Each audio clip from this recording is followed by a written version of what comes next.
Channel. Ito po, magbigay lang po tayo ng reaction po, mga kabida.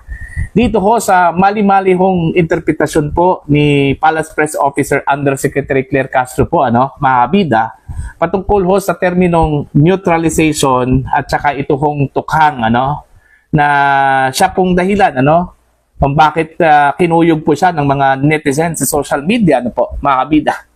Okay? Nagugat kasi ito, doon ho sa pahayag po ni Attorney Nicholas Guzman po, ang lead defense counsel po, ni dating Pangulong Rodrigo Roa Duterte, patungkol ho sa kanya hong interpretasyon ho sa neutralization po, mga kabida, in the context of police and military operation po. In relation po ito, sa naging war on the ring Pangulong Rodrigo Roa Duterte, mga kabida. Eto, babasahin ko lang muna po, ito hong interpretasyon po ni Attorney Nicholas Guzman, mga kabida, na siyang pinalagan po ni Undersecretary Claire Castro, mga kabida. The term neutralization can only mean the use of self-defense when officers' lives are endangered. Across political, legislative, judicial, and law enforcement contexts, the consistent articulation has always been that neutralize denotes lawful restraint. Ang ibig sabihin po, mga kabida, in-neutralize ang suspect, hindi ibig sabihin na patayin, kundi to stop him from further harm or harming other people, mga kabida. Okay? Either arrested o di kaya barilin po ang paa, para hindi ho makakilos. Okay? Yun ang ibig pong sabihin po niya, dito ho sa neutralization po, mga kabida. Okay? Dito naman po sa context ni Attorney Claire, kung saan po ay nag-react po siya dito sa sinabi po ni Attorney Nicholas Guzman, mga kabida.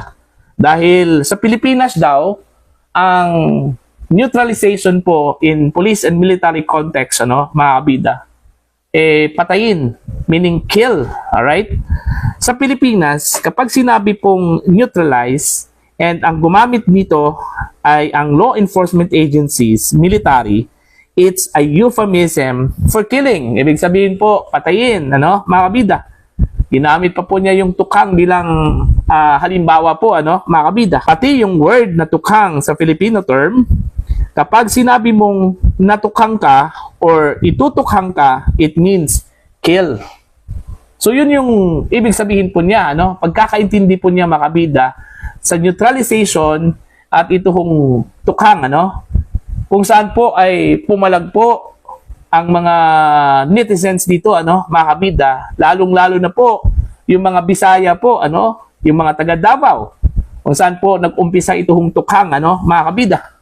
Mali-mali daw yung kanyang definition, mga kabida, po. Okay? Now, ni-research ko po ang ibig sabihin po ng neutralization. Alright? Anong ibig sabihin po ng neutralization? Kung saan po ay taliwas doon ho sa sinabi po ni Jose Claire Castro, mga kabida. Ginamit ko po ang ChatGPT ho dito, Ang sabi po dito, in a police operation, the term neutralization means to stop a suspect from posing a threat. It doesn't automatically mean killed. The meaning depends on the situation and report wording. Ayan. In operational context, neutralization can mean arrested. The suspect is captured and can no longer threaten anyone. Number 2, incapacitated, mga kabida. Suspect is injured or physically unable to continue the attack.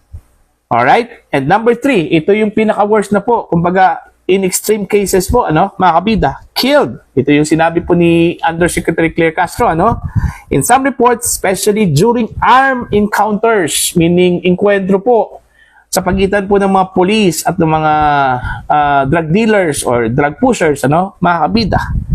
Neutralize may mean the suspect was shot and died.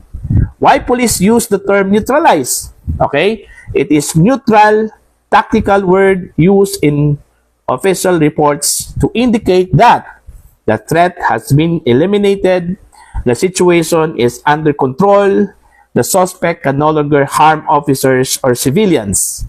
It focuses on the threat being stopped, not necessarily the method. So, ibig sabihin po mga kabida, pag sinabi pong in-neutralize mo, hindi po ibig sabihin po ang method na ginagamit, kundi yung threat mismo. To stop the threat so that the suspect can no longer harm anyone. Hindi po ang method. Okay? Now, kung susumahin po natin, ikukumpara po natin yung definition po ni Attorney Kaufman at ito hong si Attorney Claire Castro, mas akma po ito hong kay Attorney Kaufman, kaysa dito ho kay Attorney Claire Castro, mga kabida. Okay? Mali po ang kahulugan po ni Attorney Claire Castro sa neutralize o neutralization po, mga kabida, in military and police context. Okay? At pati itong tukhang, mga kabida. Kaya nagalit po itong mga Bisaya Dahil mali po ang kahulugan po ni Attorney Claire Castro dito ho sa tukhang, mga kabida. Ang term na tukhang po ay isang Bisayan term yan. Ibig sabihin po, tok-tok hangyo, mga kabida. Okay? In Tagalog, ang ibig sabihin po ng tok-tok hangyo, okay? Katok at saka pakiusap. Alright?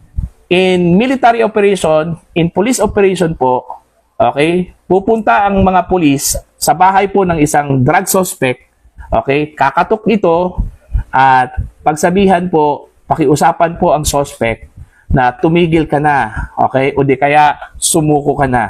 Yun po ang ibig sabihin po ng tukhang, hindi po patayin agad, mga kabida. Kaya nga, yun yung misnomer po, yun kasi yung narrative po, na ginamit po ng mga anti-Duterte forces po, mga kabida, lalong-lalo na po sa kaso po ni Digong, diyan po sa International Criminal Court. Ito po yung narrative po ng prosecution. Okay, dahil sa Davao City nag-umpisa po itong tukhang, mga kabida, marami hong namatay daw, dahil ho sa tukhang. Kasi ang ibig sabihin po ng tukhang is patay o patayin po, which is not the real meaning, mga kabida. Okay?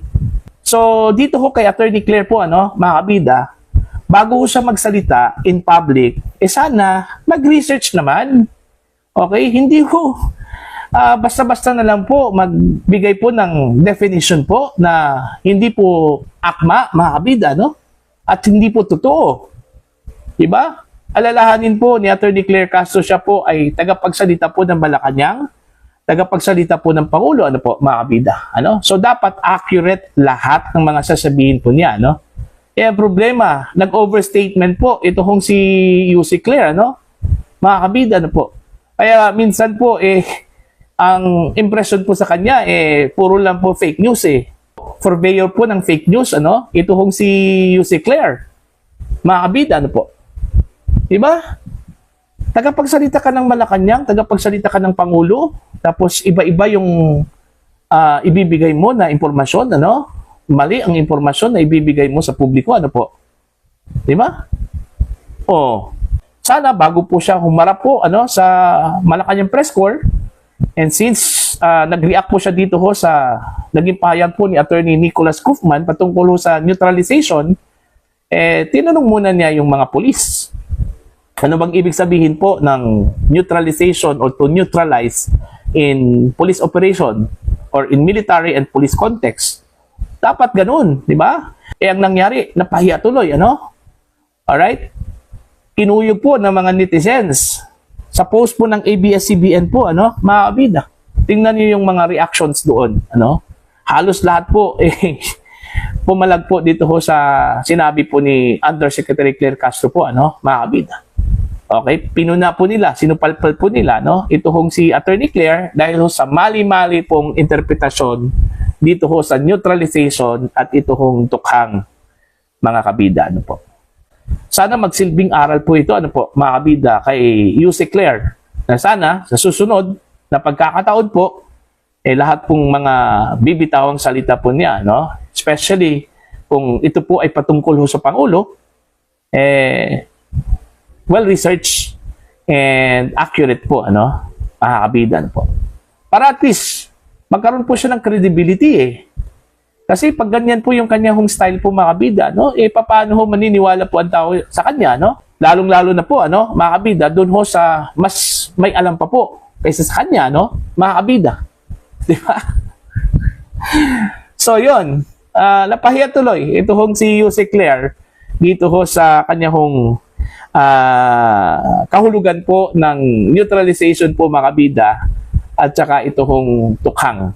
Okay? Hindi po kill, hindi po patayin. Okay? Ang ibig sabihin niyan, eh sana po mag-research naman paminsan-minsan o di kaya i-chat GPT mo, ano? Para alam mo kung anong ibig sabihin po ng neutralize o di kaya ito hong tukhang nyo o tukhang. Attorney Claire Castro.